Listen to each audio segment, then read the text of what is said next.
any new developments from the inauguration today? Good evening. Well, the inauguration was largely a ceremonial event, but of course President Zuma did speak to SABC News after the inauguration, which he was the keynote speaker as chairman of SACU. And in his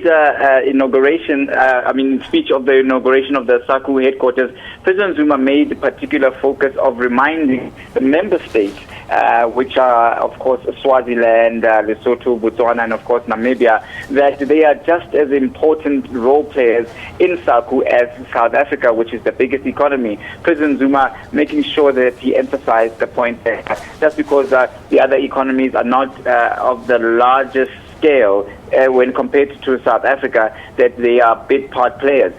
Also talking in reference with the economic slowdown that the global economy is facing, and saying that it's now up to SACU, as one of the oldest customs unions in the world, to make sure that the member states pull together to pull their communities out of the economic slump and try to mitigate the impact of the economic slowdown. I think President Zuma as well, when I spoke to him, I posed the question what he thought the impact of the economic slowdown would be to South Africa, because South Africa was seeing a large influx of economic refugees, if you would, fleeing the impact of the drought that is now affecting the region, as well as economic downturn based on what is happening with the global recession. And he said that, this was nothing new in the fact migrant labor has been a big problem or a big challenge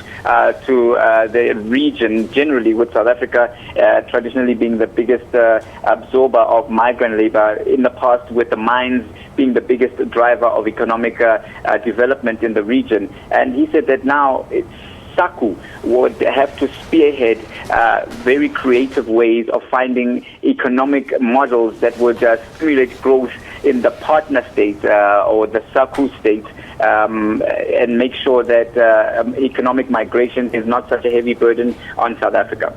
Now, Tumaole, the fact that SACU has been in existence since 1910, are there any new ways of them doing the work that they do currently to ensure that all the parties involved, all the countries involved, get value for money, apart from South Africa getting value for money from this deal? Well, of course, this was one of the issues that was highlighted by Namibia's President Geingob.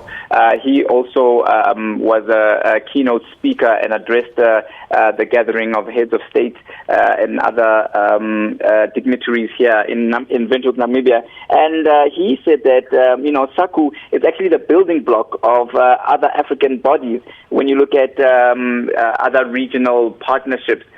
Including, for instance, things like the African Union, as well as SADC, which was a particular example that was used. But he said that the worrying global trend was the discrepancy of the sharing of wealth. The rich are getting richer while the poor are staying poorer. And this is one of the challenges that SACU faces, because the revenue sharing tariffs are a point of particular concern. Now, this was also addressed in a side meeting of the economic and finance ministers from the SACU member states, and they're trying to find ways to which revenue streams can be spread more equitably. However, of course, South Africa has been of the view for the longest while that it would not want to be disadvantaged in terms of revenue sharing streams, while at the same time feeling that its partners also have to get a fair share of the pie to ensure that their economies are also bolstered to ensure regional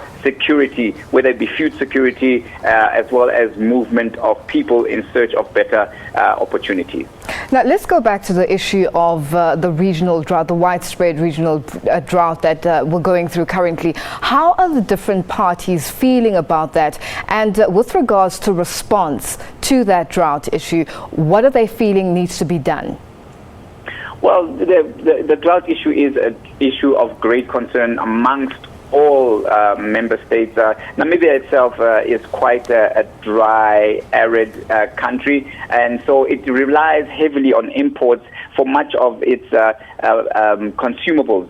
These will be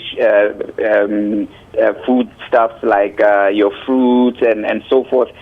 So there was a great concern as to how food security would be achieved, and one of the ways that the heads of state had been discussing would be how the bigger economies and the bigger agricultural economies would be helping to create reserves to make sure that the question of famine, we're talking with this drought, which is the worst in about 50 years, that is now affecting Southern Africa, and the issue of famine is a real challenge, especially in countries where they have more arid climates like Namibia and Botswana. So the heads of state would have been discussing ways to try and make sure that the food reserves are one of the key issues backed up. So there are no agreements that have been finalized here. Again, this was more of a summit that was geared at opening the new headquarters of SACU. By also opening a headquarters here in Namibia, this would be a symbolic way to ensure that the wealth and the prestige is spread across the SADC nations. So there would be no concrete agreements that would have been signed here. However, in terms of strategies and plans, this would be something that we put on the table. So this is what the ministers relayed to us. However, in terms of any concrete agreements, there was nothing that was put down on the table. Now, Tumaole, with regards to that, you just mentioned the fact that nothing concrete was agreed to as we speak. But going forward, what are their plans going forward? Are they going to be putting any targets, any deadlines? What's the feeling, what's the mood from the representatives from all the different countries going forward with regards to SACU and its existence and the improvement of the way they do things for each and every member? Well, this is a very important point that you're raising, and one that was raised again by the heads of state, to say that SACU will increase economic activity to attract investors. So the feeling amongst the heads of state and the leaders in government was that the SACU summits that happen periodically between the member states need to be more than just talk shops, if I can put that analogy forward, whereby they discuss the age-old conundrum of how to unlock and to distribute revenue sharing, tax revenue sharing systems more effectively, but to also create new ways of raising income. And one of the calls that was made was that there needs to be transformation to transform the region into a hive of economic activity. They wanted more unified and equal economic growth and integration, which means that issues of infrastructure, issues of movement in between SACU states, already it is fairly easy to move and do business within SACU states because of their regional closeness. However, it was felt that SACU would need to do more to ensure that any particular challenges in terms of the movement of goods, the movement of and transfer of economic processes would be mitigated. Tumaole, thank you so much for joining us. That was our reporter Tumaole Mohlaodi joining us on the line from Windhoek in Namibia.